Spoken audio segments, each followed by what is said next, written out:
Assalamualaikum warahmatullahi wabarakatuh. Kembali lagi bertemu dengan Pak Irwan dalam pembelajaran IPA. Apa kabar teman-teman semua? Insya Allah tetap sehat-sehat di rumahnya. Oke. Pada video kali ini kita akan membahas sesuatu yang baru. Kita akan membahas tentang pembelajaran baru, yaitu tentang energi dan sumber energi. Oke. Sebelum kita mulai membahas tentang energi dan sumber energi, pastikan teman-teman sudah konsentrasi untuk melihat wajah ganteng yang ada di sini. Asik. Tapi pastikan teman-teman konsentrasi untuk mendengar apa yang Pak Irwan sampaikan. Oke. Baik teman-teman, sebelum kita membahas apa aja sih sumber energi itu, nah apa aja sih sumber energi itu, alangkah baiknya kita berkenalan terlebih dahulu dengan energi ini. Energi itu apa sih gitu? Ayo, siapa yang sudah kenal dengan energi ini? Kalau sudah kenal, ajak ngobrol ya energi ini biar dia bisa masuk dalam otak kita. Oke. Baik teman-teman,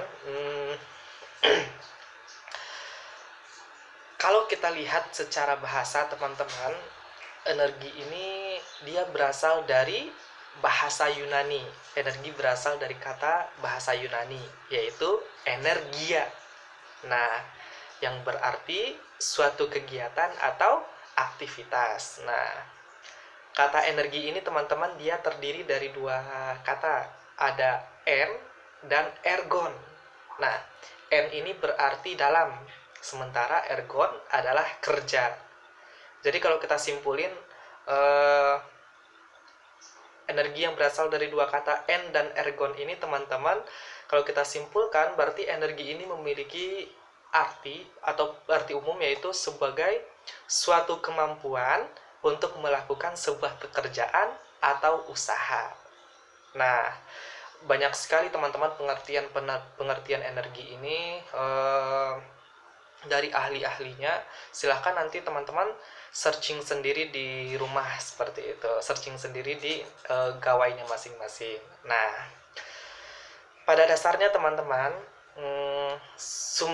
sumber energi yang ada di dunia ini itu dia banyak dan tersebar di mana-mana.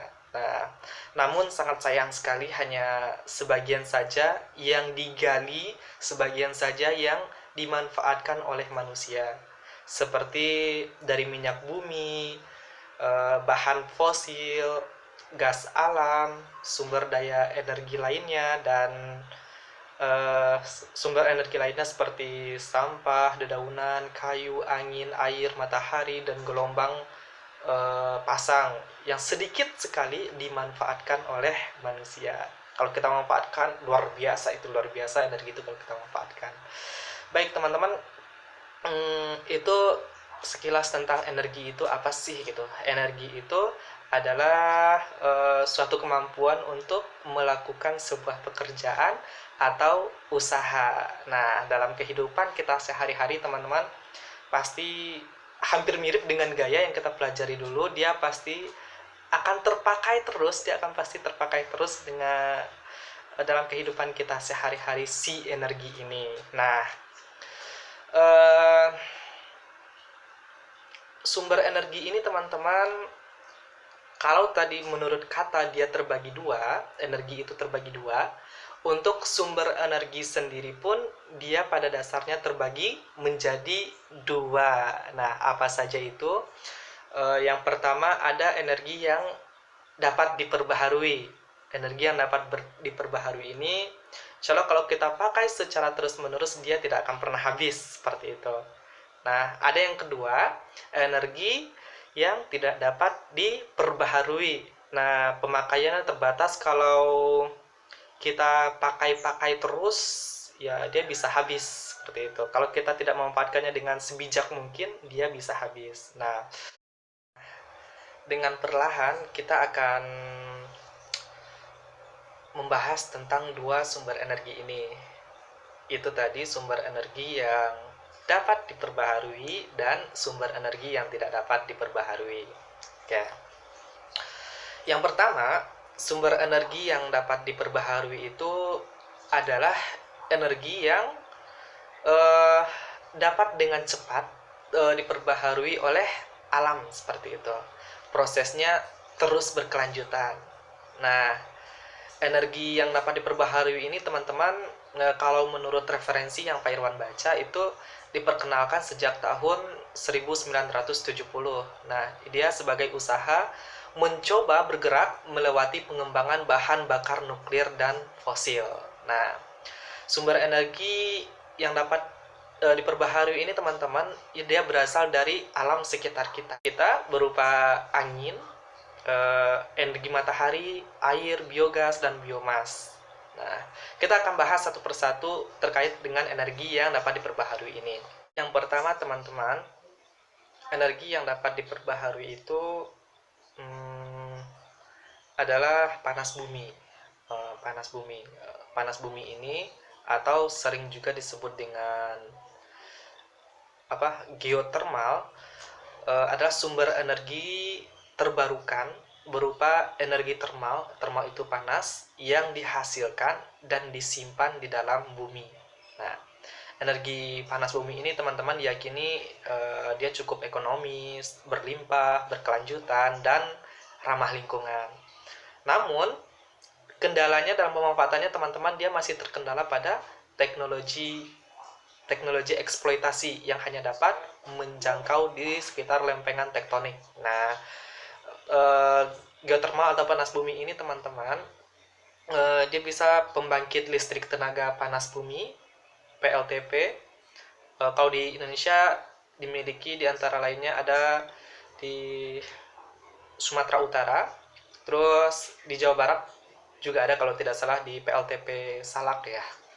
Iya, kalau tidak salah. Nah, terus di Dieng juga ada, dan di Sulawesi juga ada, itu panas bumi.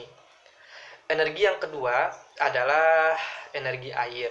Nah, energi air ini salah satu alternatif bahan bakar fosil yang paling umum. Dia sumber energi ini didapatkan dengan memanfaatkan energi potensial dan energi kinetetik yang dimiliki oleh air. Nah, saat ini teman-teman, di sekitar 20% konsumsi listrik dunia itu dipenuhi dari pembangkit listrik tenaga air. Nah, di Indonesia sendiri terdapat puluhan PLTA, pembangkit listrik tenaga air. Seperti di kampung Pak Irwan, ada di PLTA Singkarak, Sumatera Barat. Nah, kalau teman-teman mau main silahkan nanti diajak. Terus PLTA Gajah Mungkur, itu di Jawa Tengah, dan PLTA Laruna di Sulawesi Selatan, dan PLTA yang lainnya. Nah, terus itu yang kedua. Yang ketiga itu energi angin. Energi angin ini adalah sumber energi terbarukan yang dihasilkan oleh angin, teman-teman. Kincir angin itu digunakan untuk menangkap energi dan diubah menjadi energi kinetetik atau listrik. Nah, pemanfaatan energi angin ini menjadi listrik teman-teman di Indonesia. Kalau di Indonesia telah dilakukan seperti pada pembangkit listrik tenaga Bayu yang ada di Bantul, Yogyakarta. Ya, kalau tidak salah, silakan searching lagi ya. Terus yang keempat ada energi matahari. Nah, energi matahari ini atau surya, energi matahari atau juga dikenal dengan energi surya, adalah energi terbarukan yang bersumber dari radiasi sinar dan panas yang dipancarkan matahari. Nah, di Indonesia sendiri pembangkit listrik tenaga surya ada di Bali. Di Bali lupa namanya, PLTS-nya apa.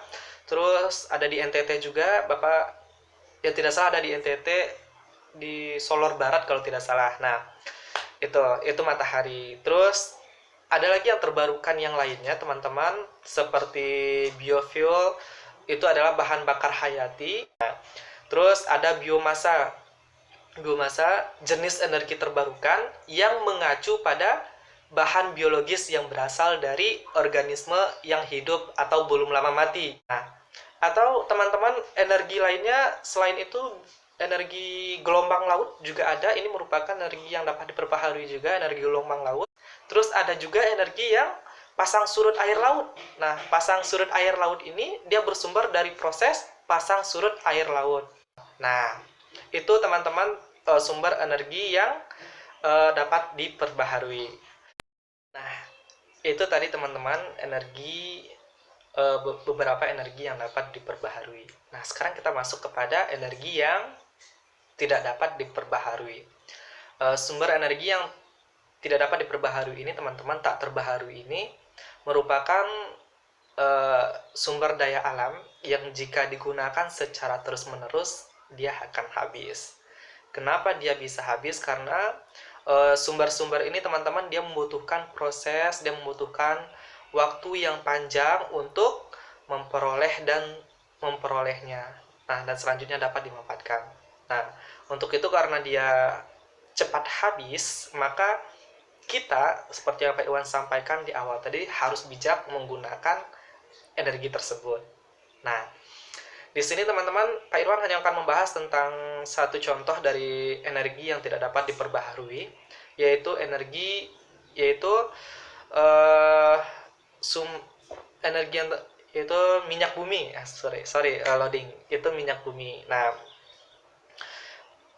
terkait minyak bumi ini, teman-teman, minyak bumi berasal dari hewan atau plankton serta jasad-jasad renik yang telah mati berjuta-juta tahun yang lalu. Nah, minyak bumi ini, teman-teman, digunakan untuk berbagai sektor kegiatan kehidupan manusia.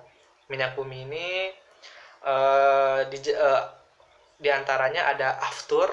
Aftur itu untuk bahan bakar pesawat terbang. Terus yang kedua ada bensin. Bensin ini bahan bakar kendaraan bermotor. Terus yang ketiga ada solar. Solar ini bahan bakar kendaraan diesel. Dan yang selanjutnya itu ada oli. Oli itu dia pelumas mesin. Dan terakhir ada parafin. Parafin ini bahan bakar membuat lilin. Oke, itu teman-teman terkait minyak bumi dan pemanfaatannya dalam kehidupan sehari-hari. Minyak bumi ini bagian dari sumber energi yang tidak dapat diperbaharui, yang artinya, teman-teman, kita yang menggunakannya dalam kehidupan sehari-hari harus bijak menggunakannya, tidak boros, karena proses pembuatannya begitu membutuhkan waktu yang luar biasa panjang sekali. Nah, oke, teman-teman, itu pembelajaran kita hari ini. Alhamdulillah selesai pembelajaran kita hari ini. Terima kasih, semoga bermanfaat, teman-teman. Tetap sehat, tetap soleh, tetap pintar, tetap kece, kreatif, dan cerdas.